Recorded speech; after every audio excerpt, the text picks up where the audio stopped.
Welcome, everybody. It is 11:59 in the East, 8:59 in the West, and this is a special edition of Lunch with Lincoln.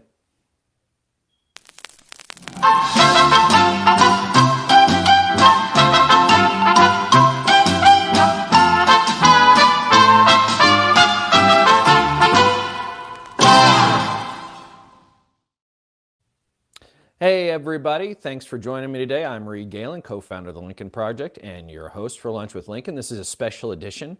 As many of you may know, tomorrow is Holocaust Remembrance Day, and because of that, we wanted to take a few minutes today to discuss a little bit about what the Holocaust means for our time today, what it means for those that lived through it and their families, and really a broader perspective. And so joining me today is Tom Hogan. Tom had a long and successful career in the tech sector. He is an author, and he's also a Holocaust educator, which, as Tom, you've noted before, as someone of distinctly Irish descent, is not a normal place to find yourself. So first, I want to thank you for joining me. But second, tell us how you came to become an educator of one of the worst, if not the worst, tragedy in human history.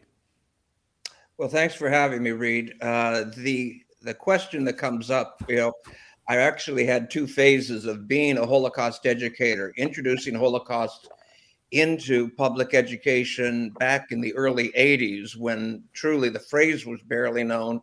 And the only thing that most of the American public knew about it at that time was that there had been a Meryl Streep, James Wood miniseries, the equivalent of Roots, that kind of shone a light on it for the first time to the American public. But it started out, I didn't have much of a background in Holocaust studies. I had lived and worked in Israel a couple of times, but that was more in terms of archaeology. I'd studied the Holocaust, but a human rights organization approached me in 1980, and they said, we need to get the Holocaust into the areas of public education and the university system. And we'd like you to, strap it on, educate yourself where you need to be, and then start going around the country like Johnny Appleseed, introducing these elements into public curriculum. And as you pointed out, Reed, it helped a lot that my name was Thomas Patrick Hogan, because at that point, Holocaust was viewed as a distinctly Jewish phenomenon. And Right. Had I had a Berg or a Stein or whatever on the back of my name, I don't know that we would have gotten in the same doors that we did back in 1980 through 83. Right. It's interesting you talk about public education, Tom. You live there in Texas. And I was discussing with another guest on another one of our shows earlier in the week that there's a school district in Texas that said, if we're going to teach the Holocaust, we have to teach both sides of it. Right. Now, I know that in the world today, everybody tries to find equivalency. But if there's another side of the Holocaust, I don't know what it is. This is pure evil carried out by purely evil people. When you look at that 40 years on from where you started, what does that tell you about where we are? Well, one thing it tells you is you're in Texas, okay? And I live in Austin, and everyone makes that distinction that Austin and Texas are radically different elements. But the blue area and it doesn't take you long to get to 20 miles outside of Austin, and you're in Trump country. And it is interesting now to see, even this weekend with Robert Kennedy Jr., co-opting and using the Holocaust as part of the anti-vaxxer message. The Holocaust comes up in the oddest. It's equated at times with, critical race theory, as far as you pointed out, two sides of the issue. I mean, I would replace the word Holocaust with pedophilia and ask if the same school district would want to be looking at both sides of that issue. So, like you said, false equivalencies. That's the weirdest one that I've heard, but yes, it's still, Holocaust has become politicized in the last few years with the Trump movement and the mandates, et cetera, in a way that I don't think anyone anticipated. I mean, when you know, again, you've been doing this for now 40 years. What do you think that there are folks that are watching and listening, that, you know, we know 6 million Jews perished, another 1.5 million Roma, you know, millions more if you count what Hitler's regime did before the war started. Right. What do you think folks don't know that they need to? Well, I grew up in Germany, and as an American citizen, but I lived off base in a German community. And when I went to Dachau as a young kid, I came back to my village and was just, stunned that I was living among people who had allowed this to happen. And the reason that I bring that up is that was the most advanced society at that time. This was the people of Beethoven, of Goethe, etc. These were not, blood hungry, simpletons. These were cultured Germans, and it happened there. If it happened in Germany, it can certainly happen here. Well, and that's the thing, right? Is the idea that millions of people, hundreds of thousands of people, again before the war started, and millions of people are put in cattle cars, taken away. Many of them, 90% of them, never to be seen again. And you can't, in that kind of mass deportation, mass extinction effort. You can't sort of do the hear no evil, see no evil, speak no evil, right, kind of thing. But the other part too, I think, just as the predicate, is that it takes, is it Burke who said, all it takes for evil to triumph is for good men to stand and do nothing. Right. And, folks who were otherwise not bad people had to make a choice in so many of these places throughout history, Tom, and especially in Germany in the 1930s and 40s, which was, am I going to go this path, which is uncomfortable, potentially dangerous, but the right path, or am I going to take the path of least resistance for me, my family, my business, and everything else? And it seems that history teaches us that a lot of folks are willing to take that easy path, despite what it might mean for hundreds of thousands or millions of others. Right. Well, I think, it's Samantha Power who has done the best book on genocide that I've ever read, has the distinction between upstanders and bystanders. And, what you're talking about, Reed, is, a nation of bystanders who were either intimidated by the Nazis or were seeing benefits, for example, of getting the Jews houses or businesses when they were shipped off, etc. And, I think about people go, well, it can't happen here. We have 24-hour news, etc. Think about even just when we started to put the children in cages on the borders, and we weren't allowed in, with any kind of either Congress people or camera people to see that. Now I'm obviously not equating one camp with, but I'm just saying that even in this day of 24-hour networks, we had 24-hour networks, and we were looking at people in Bosnia, that could have been just as easily in Dachau or Auschwitz at liberation time, skin and bones, looking through barbed wire. So, it is a lesson to all of us that we haven't come that far in the years since 1930 to 1945. Well, and that's the interesting too, thing, at least as far as politics were concerned, Tom, as you know, for many years up until recently, invoking Nazism, invoking Hitler was basically a no-go zone. Right. Because there was no, at least in this, up till, recently, there wasn't an equivalent thing, right? We had always had extremists in our politics. We had always had people who said things that no one else could believe. But it wasn't, they were always outliers, right? They were the ghouls in the woods. Those ghouls have now emerged from the woods and are part of our mainstream political dialogue, whether we like it or not. I mean, the idea that, you have a Republican Party, its leaders who basically sit at the table with the guy who, the crazy looking guy who wore the Camp Auschwitz sweatshirt a year ago at the Capitol. These are the kinds of things, we talk about, right-wing media. It's not it's not right. It might have a right wing or radical perspective, but it's not outside the mainstream. It has, Right. whether or not it's Fox or any of these podcasters or Bannon or any of these, tens of millions of listeners and viewers a day, right? A week. So to say that they're somehow outside the mainstream, I think is sort of whistling past the graveyard on this stuff. I mean, it is front and center. We saw the former Speaker of the House, Newt Gingrich, who, I've known since I was probably 13 years old, say we're going to put people in jail. We now see today there were just a few more of the right-wing commentariat saying, there will be trials, there will be the Nuremberg trials, there will be purges. I mean, we've seen this stuff before. What does it take for folks to start to wake up?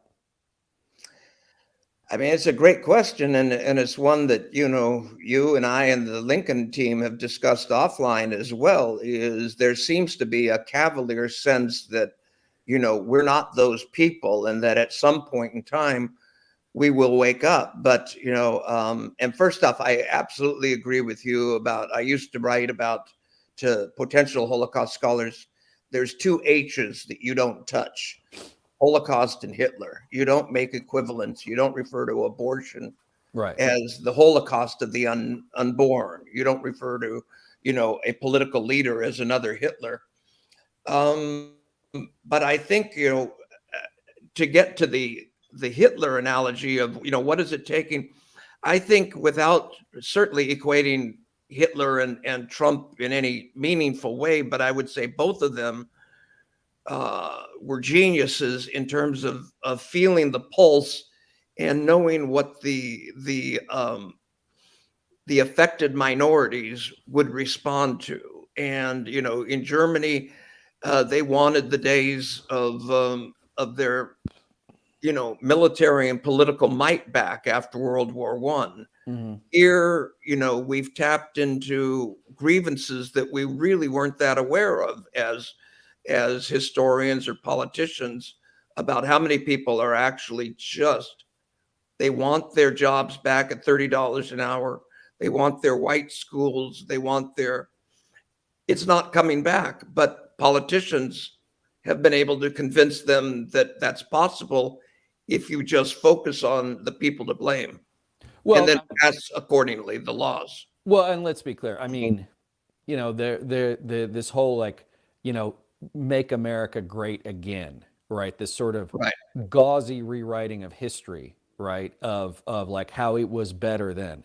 Like those days, again, as you're looking in the rearview mirror, like, oh, the good old days. Well, were the good old days that good? I don't know. Were the good old days that bad? I don't know that they were either.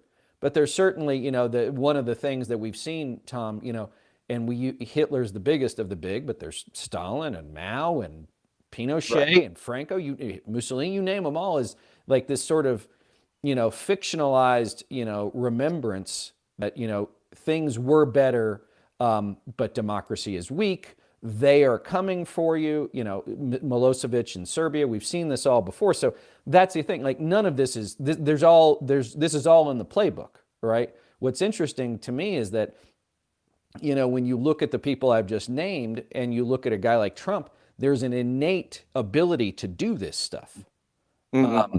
But what we're seeing in this country is that you had Trump who sort of opened the door for this, and now you have all these other cynical people like Greg Abbott there in Texas, Dan Patrick in Texas, Ken Paxton in Texas, all of them who believe, again, if you have to take two paths, they take that path of least resistance, not out of belief, but out of cynicism.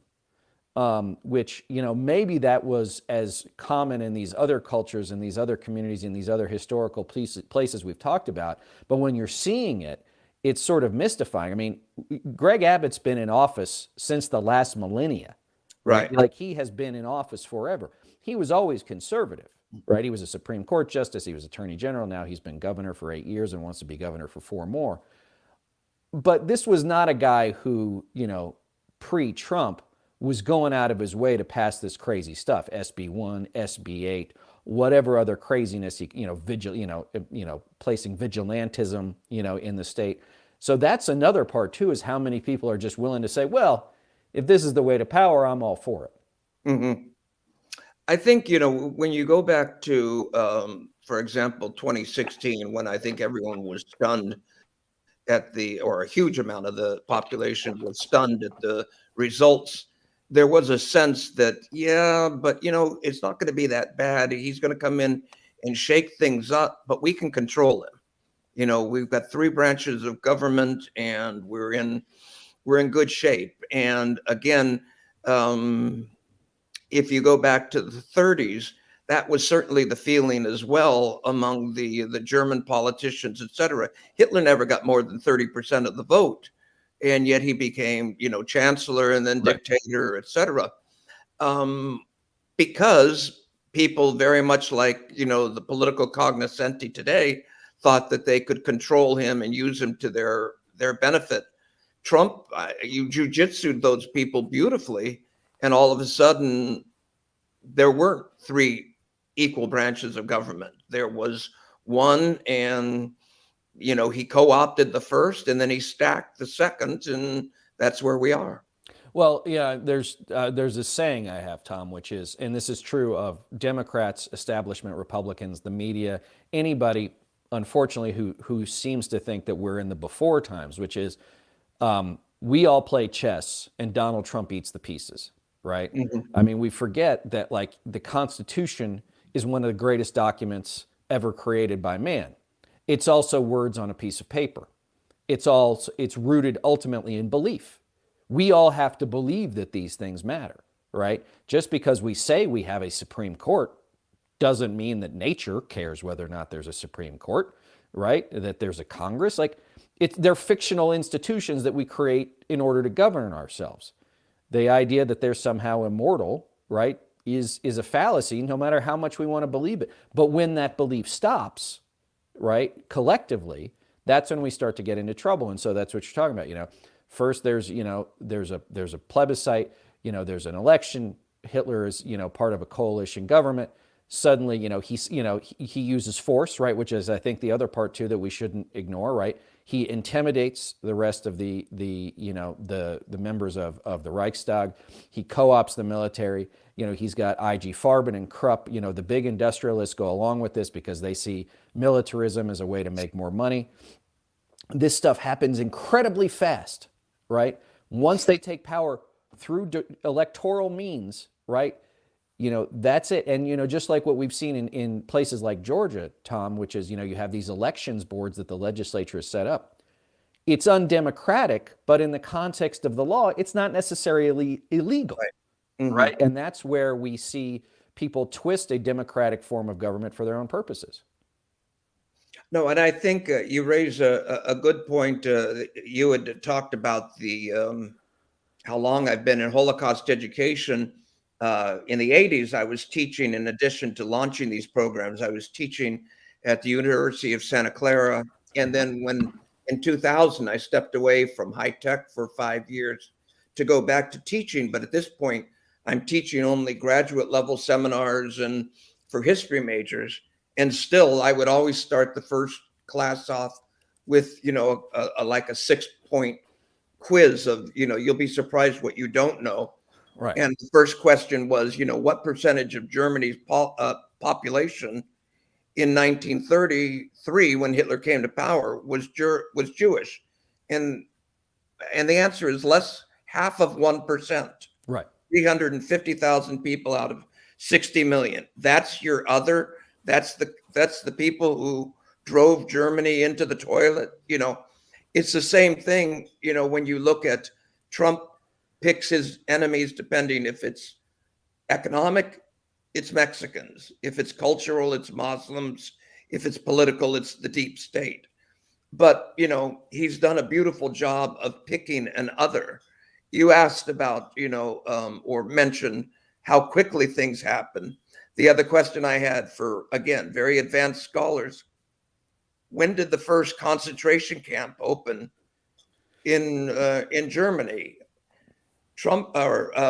Hitler came to power end of January 1933.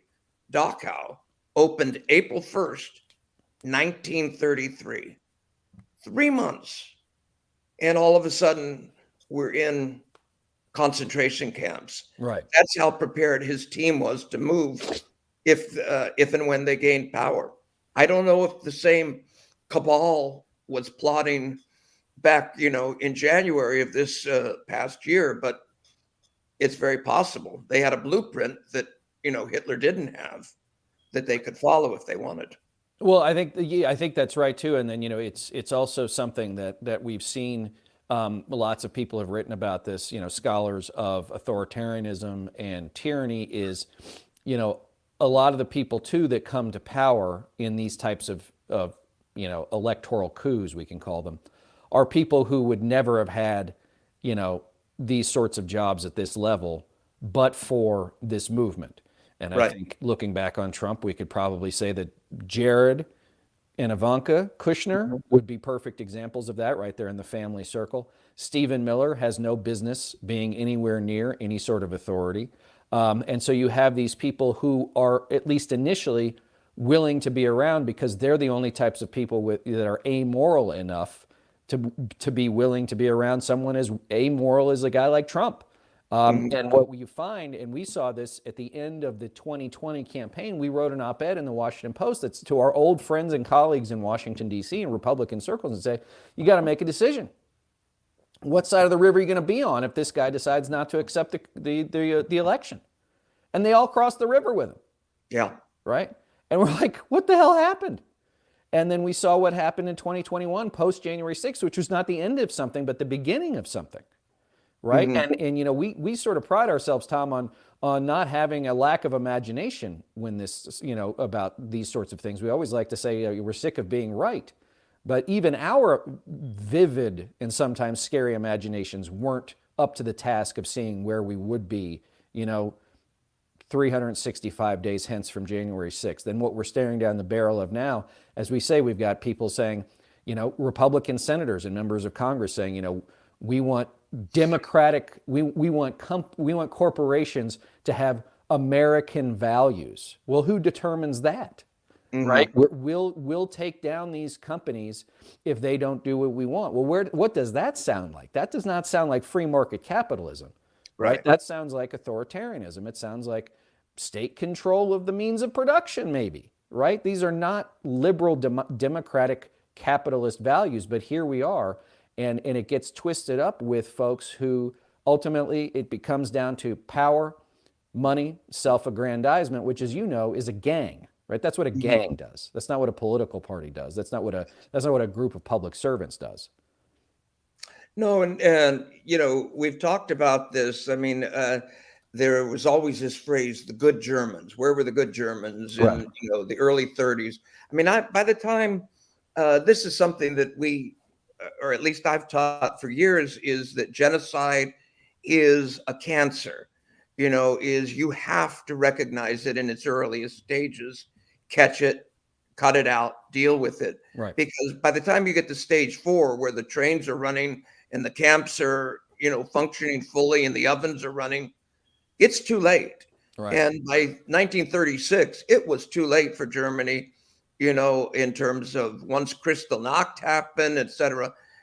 The good Germans were under their desks and under their tables, but they could have stepped out during the early days in the 30s without the same retribution that they would have experienced once the Gestapo was running things. In Trump's case,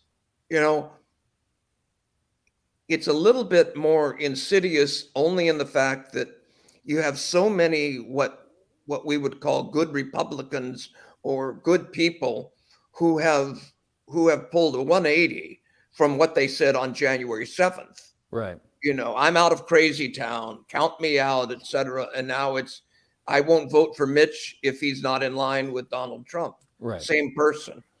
So you're watching a bunch of good people, and we've talked about this, get a pass.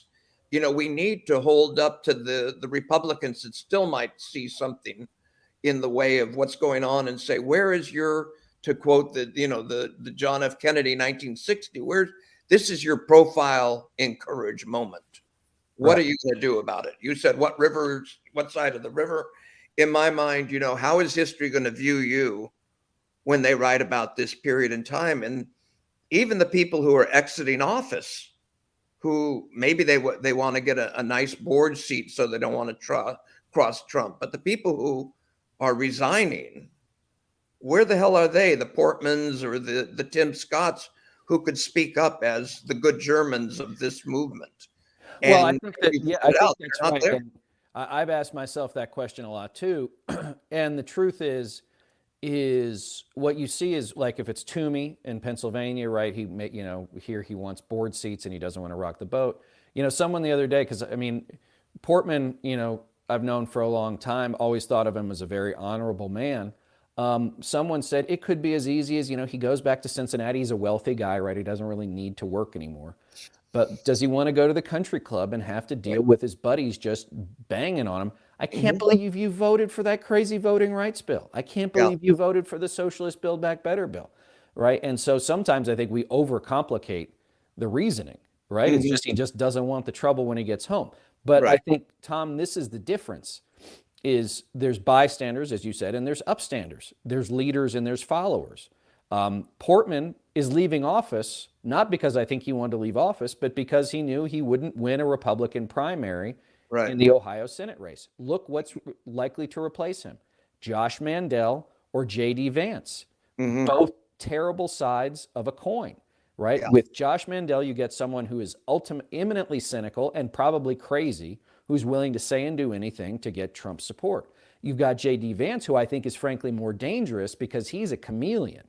He knows, and this is why I think he was happy yesterday to take Marjorie Taylor Greene's endorsement. I'd be interested to see what deal was cut there, because she would not normally be he would not be somebody she'd normally be with. But you can see, if you study this long enough, that he's trying to leave himself enough wiggle room to be able to come back to and I put this in quotations, the sane side of the tracks if he needs to, which makes him, I think, more dangerous, not less, especially when you go back and you see what he said last April to the Claremont Institute, which is, the proto-fascist think tank in the country. We must protect this country from our political opponents, and if we can't, they must be destroyed. I mean, Tom, we've heard this before. This is not the first rodeo for this kind of language. Right. And you raise a good point there, Reed, in terms of, and you're far more connected to the Washington world than I am, but Trump was able to do, and I'm not saying Trump, I'm saying Trumpism, et cetera. They were all able to do what they've done over the last 5 years with an existing core of rational people. Right. Okay. Hitler just kind of swept that group out and put in, his followers, and he didn't really have to deal with the jujitsu that the Republican Party had to do. But now, as you talk about Vance or anyone else, now Trump is moving into that phase of he's going to have his loyalists in running the elections, in Congress, et cetera. So he's gone through the tough stage, which was dealing with people who had to jujitsu themselves conscientiously to come to his side. Now he's building on people who are Trump from the beginning straight through. Right. And that's a difficult age. And look, and this is the other part too that we see, and then we're gonna run a video, folks, that I want to tell you a little bit about. But Tom, this is the other part too, which we saw in 1934 in Germany, the Night of the Long Knives. Now, I don't think it'll come to that here, right? But there were people, vestiges of the old Nazi party, that weren't getting in line with Hitler. He got him out of the way. And in that case, he killed them, right? I don't think Trump has that in him, but I don't know that he doesn't either.